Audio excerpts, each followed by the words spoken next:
That is a decent looking fish. I think this is pretty much one of the scarier moments we've had on the boat.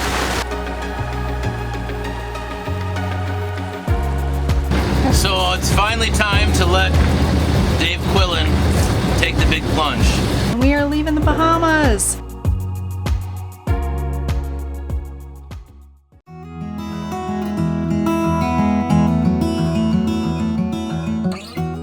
Well, we're underway to Allen's Pensacola, and we got our buddy back here trying to race us, and he's winning. I was beating him for a while, but I don't know what he did. He put some nitrous in his diesel tank and started taking over. There's no reason he should be winning right now.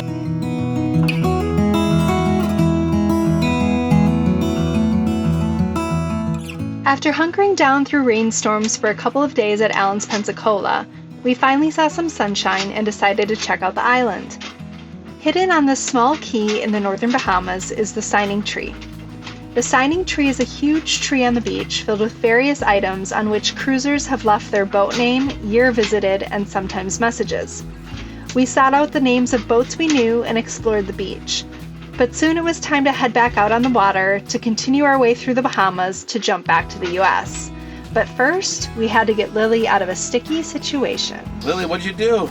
You roll around in something, then you got yourself stuck, huh? You're lucky we're here to rescue you.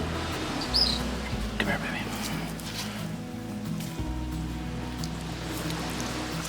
baby. Instead of doing one long passage back to the US, we split our journey into 3 segments. First up was Allen's Pensacola to Great Sail Key, which was the shortest leg at 40 nautical miles.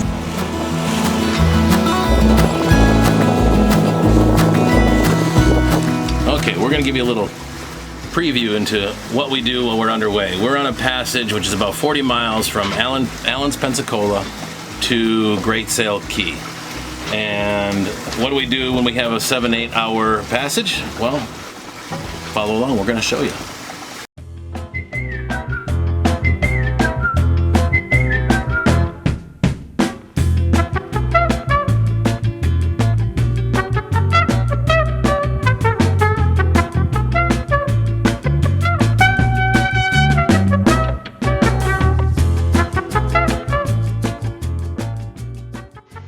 Passages are certainly not all about reading and naps.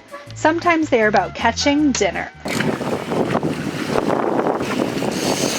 That is one nice looking fish. Woo! That is a decent looking fish.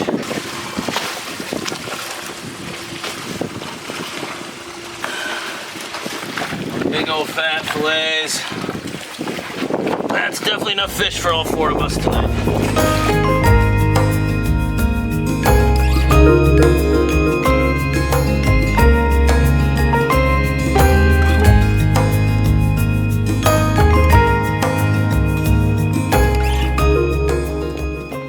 Just arrived and set anchor. We're having our anchor beer. Krista was nice enough to find one in the cooler, which is making Dan very happy. There's our very last beer. So we're just taking a little break before we start cooking that big old, so it was a mutton snapper. It was a big mutton snapper that we caught today. So that was the first fish, trolling fish kind of thing that we caught the Spanish mackerel, but it was basically the first good fish that I've caught. And it was on this lure that Krista found, and I just threw in. And we caught 2 fish. One, I don't know what the first one was, but it's too small. And then the second one was that big, fat mutton snapper. And that's still supposedly pretty much the best fish for eating in the Bahamas. So, no complaints today. That looks fantastic. Yeah. What is it? It's unique. Pesto, pasta, vegetable, bean salad. And then look at that. Mutton snapper. After a relaxed evening on the hook at Great Sail, we left early the next morning for Grand Bahama. At 55 nautical miles across the bank, it was expected to be an easy sail, but we did run into a summer squall along the way.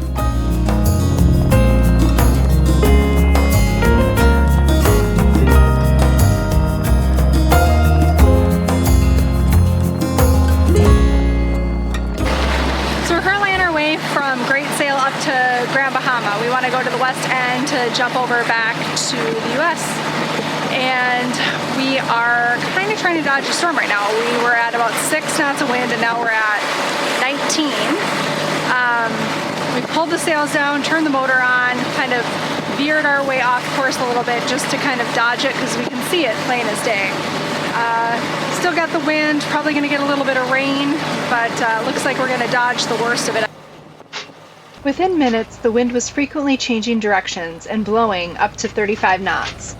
The squall brought with it pouring rain and lots of lightning that was far too close for comfort. Thankfully, the skies soon cleared and we were able to empty the dinghy and continue our journey.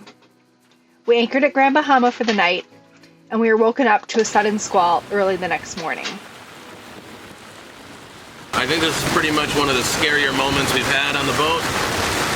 It's blowing 40 plus knots, and it just came out of nowhere, it seems like, and we're in a very tight spot here. So we're standing by, but this is nasty. This is really nasty.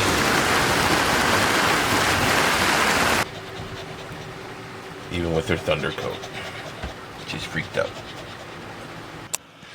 So we're back at Jinser Mer, about to head back to the States. So we're just stopped over here for a night to get a couple provisions, quick provisions, nothing big, some snack stuff for the trip, and just have a rest day kind of. But we had a nasty blow this morning, so we ended up sleeping in because nobody got any sleep. The no-see-ums were bad, and then the blow, that sucked. And then we thought we'd bring Jesse to see some of the stuff here. It's pretty cool. Jinser Mer is a failed $5 billion resort project, and it remains uncompleted more than a decade after construction began. The canals are used by many cruisers as a jumping point to the U.S., as they offer good holding and protection. We had another use for the canals in mind.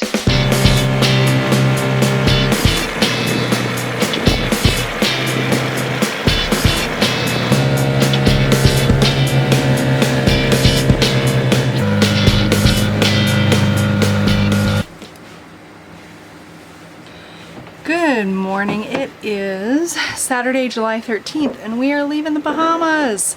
Kind of sad, kind of exciting. It'd be nice to go back to the States for a while. It's been pretty hot and buggy here, so maybe it's time to go. But there is a potential hurricane forming in the Atlantic as well, so just kind of want to get out of here, get the boat in the hard, get her nice and safe, and us safe too. We're just not experienced enough to be in the Bahamas during hurricane season, that's for sure. But pretty much got everything stowed, got all our rain gear out, PFDs. It's about 5 a.m. so we're gonna leave here any minute now. You can see it's still pitch black outside. But once we get into the shipping lane area, it'll be light enough for us to see. Plus we have the radar, which will show us the ships. That's kind of our only kind of dicey spot, but it won't be a big deal. We should be able to see everything just fine. We're expecting a really clear day. So that'll be really good. It'll take us about 13 hours to get over to Florida. We're aiming for Fort Pierce to go into the ICW. So it's time to leave. Should be a nice day. And we're gonna buddy boat with Jesse, so that'll be a different experience for us, but it'll be really good. So I'm excited, a little bit sad, but it'll be a good day. The last leg of our journey was an 85 nautical mile sail from the west end of Grand Bahama to the Fort Pierce ICW inlet. The weather was clear and we were looking forward to crossing the Gulf Stream again.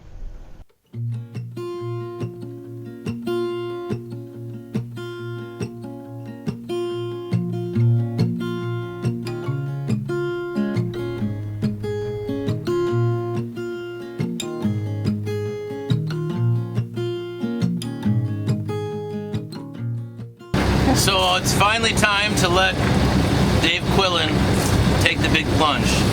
So Dave's been with us, I think since Marsh Harbor, and Dave's ashes, as we probably saw in a previous episode, Dave's family threw his ashes in a bottle, in a Bushmills bottle, and they wanted to have him reach Ireland, and they threw him somewhere, I'm not exactly sure, but he ended up on a beach in the Bahamas, and there was a big cleaning project, and the crew that was cleaning the beach that day came upon the broken, it was a the Bushmilk bottles had broken. And so they collected everything that was in the bottle, which is his obituary, his passport, and I think there's a couple other small things in there. And then it exchanged hands a couple times because they really wanted him to be in the Gulf Stream. And so the people that had picked him up and then handed him off weren't going to be hitting the Gulf Stream. So through a friend of a friend, they asked if we would drop him off in the Gulf Stream on our way back to Florida, which we said we were happy to do. So Dave has been with us through a couple fun days. We brought him to a couple bars, we hung out with him and introduced him to a few friends. And he's been sitting next to my sister's ashes on the boat for the last month. So we're now in the stream, we're on the eastern side of the stream, so we're hoping that if we drop him here, that he'll skirt the eastern side of the Gulf Stream and curve up towards Europe. So we think this is a really good spot. So this is Dave. Dave, it's been nice knowing you, my friend, and I really hope you make it to Ireland because you deserve it. You've had a good life and you've had some new adventures with us, but I think it's time for you to head off on your own again and pave your own way.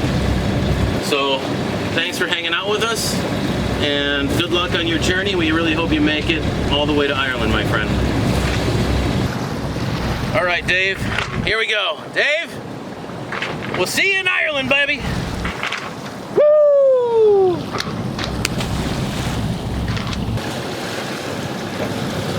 So, all right, well, Dave's on his way. That was cool. We're happy to be able to do that to the Quillen family. I really hope he makes it, and thanks for allowing us to do this for you, because that was really a treat for us too. And Dave's out there. He's cruising. He's ready to go. He was bobbing up and down like a happy old camper, so that's pretty cool. It's fun to watch him float away. Now I think it's time to get back on our journey and follow our own way home. Well, we got 15 miles left to the Fort Pierce Inlet.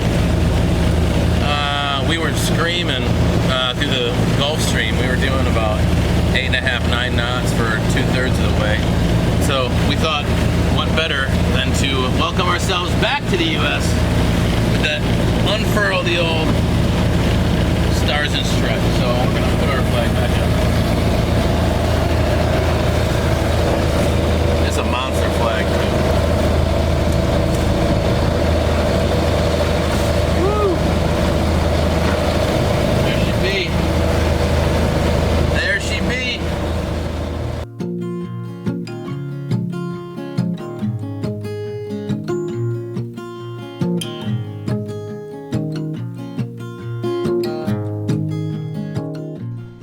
It was a bit startling to arrive back in the U.S. We had gone from uninhabited islands in the Bahamas to the hotel-lined coastline of Florida. After arriving in the inlet, we quickly made our way to our anchorage for the night. Our arrival was bittersweet, as we knew this chapter of our journey was coming to an end, but we were ready for the next one to begin.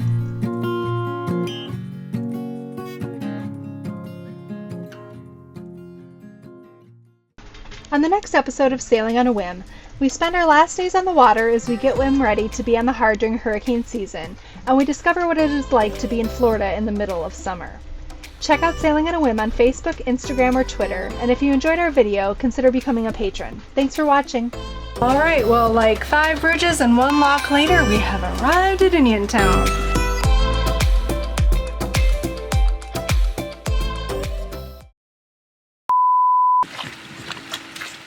Well, clearly the storm hasn't helped the state of my hair.